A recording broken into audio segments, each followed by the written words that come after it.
In an effort to help me complete this Jefferson Nickels album that we have now hunted 147 boxes in and just need one key date nickel, the 1950D, one of my subscribers from Louisiana traded me for a couple of nickel boxes.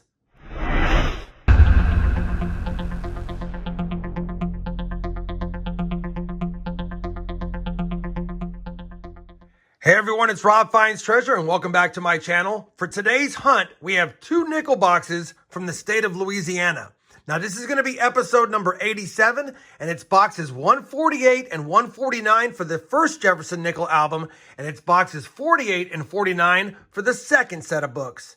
Now, as many of you know, I've been hard stuck on trying to find the 50D key date nickel. Although we've had some great nickel hunts for the boxes in my area, I decided to go outside of my area thanks to a trade from one of my subscribers. We're hoping that maybe one of these two boxes either gives me that 50D I need or maybe inches us closer on the Series 2 books to catch the Series 1 book. Now, obviously, I've been finding a lot of war nickels in my area, so it'd be nice to find those. Although we've been kind of stalemated on buffaloes lately, so maybe we'll get something like that in these two boxes. Of course, with out-of-state trades, you never know what kind of boxes you're going to get. And I do appreciate Claude sending me these two boxes because even though he knows they're circulated by seeing from the holes in the bottom, he doesn't know what goodies might be inside. That's what makes this so much fun. Anyway, if you'd like to catch up on the whole playlist starting at box 1, you can do so by checking out the playlist link both down below in the video description or checking out the link I have pinned up there.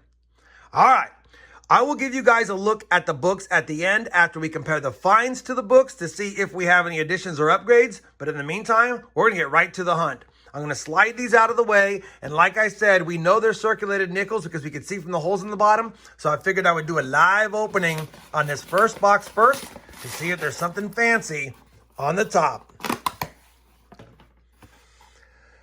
Well, it doesn't look that promising from the top. There's a lot of newer Jefferson designs. But like I said many times, it doesn't matter what's on the outside. It matters what's on the inside. All right. Let me go ahead and begin the hunt. I'll bring you guys in with my very first find. 1 hour later.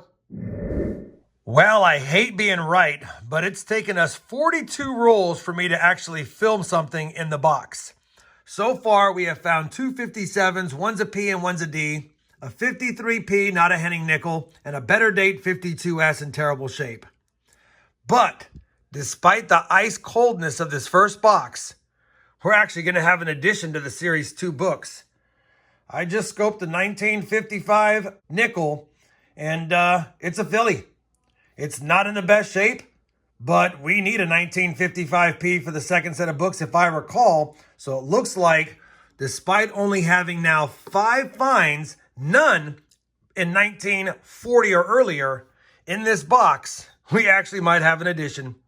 Can't get mad at that. Box has been tough. Box has been rough, but if we have an addition, that's all we can hope for. Let me get back to hunting and pray we find something old in this box.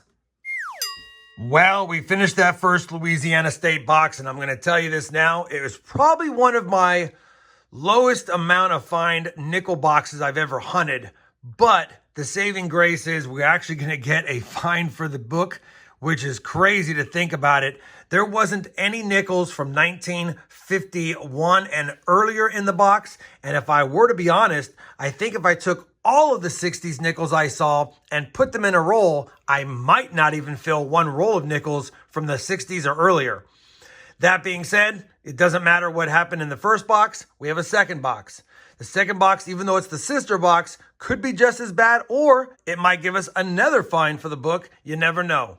Fingers crossed, though, that we find something worth mentioning in the second box. Let me go ahead and slide this box out of the way, clear away the discards, and we'll do a live opening next to see if the top side looks better than the bottom side. All right, opening up box number 2. Let's see what it looks like. You know, it does look better. It does look better. I do see a little bit more older Jefferson designs, so maybe it is a better box. All right. Hopefully I see you sooner rather than later with the first find. Well, roll 1 of box number 2 is already a better box than the first one as far as finding something old. We got our oldest find so far through 51 rolls, our first from the 40s, a 1940 San Francisco. All right, let's go box number 2. Roll number 10. Our second Jefferson nickel from the 40s is going to be a 1946 Philadelphia. Roll number 25. We're going to have another 40s find. It's just another 1946 from Philly again. We're on roll number 42 of the last box of this hunt, and I'm pretty excited right now because we actually have a 30s nickel. A 1939. If it has a mint mark, it's a key date.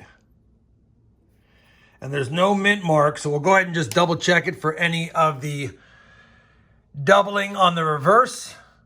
And I don't see that it is the DDR. You would see it easily on 5 cents in Monticello. And there is no mint mark, so it's just the 1939 Philadelphia. But finally, an oldie from the boxes. Well, that's going to do it for this 2-box Louisiana State nickel hunt. And you know what? The second box was a little bit better as far as finds. We have a total of 17 finds on the board, which is about less than what I usually expect in just one of my boxes. But we did get 12 in the second box, including 3 from the 40s and 1 from the 1939, which I'll take. The saving grace to this 2-box hunt is that we're going to have a 1955 Philadelphia that we'll be able to add to the second book. But outside of that, I don't think we're going to have anything else as far as additions or upgrades, of course. That being said, I did pull out one nice 1979 Philadelphia to check against the book, but we'll have to see if that upgrades. No war nickels, no buffalo nickels, nothing fancy schmancy, but anytime you can get a semi-key date in a nickel box, you have to be grateful for that. Let me grab the album, compare the finds, and I'll be back with a final look at the book, as well as some final thoughts on the hunt. Well, I've compared the finds to the books, and surprisingly, not only are we going to have this edition, the 1955 Philly, and even though it's not in great shape, it does plug a spot. We also were able to upgrade that 1979 Philadelphia that I knew was nice, and I'm glad I got to put it in there. Now, after 149 boxes hunted for the Series 1 book, still missing the 50D. After 49 boxes hunted for the Series 2 books, we're only missing 2 nickels. One is the 50D, and the other is the 39S. That's it. We're probably going to find that 39S over the next 10 or so boxes, and then we'll be missing just the 50D for both books. Unless, of course, we can nab a 50D here soon.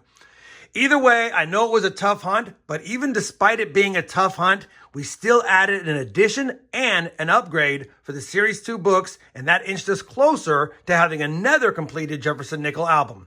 Hopefully you guys enjoyed this 2-box hunt. Again, I know it was rough to watch, but that's coin roll hunting. You never know what you're going to get in your boxes, and even when the boxes are tough, sometimes they give us some goodies. If you did, I'd appreciate that thumbs up. And as always, everyone, happy hunting, and thanks for watching.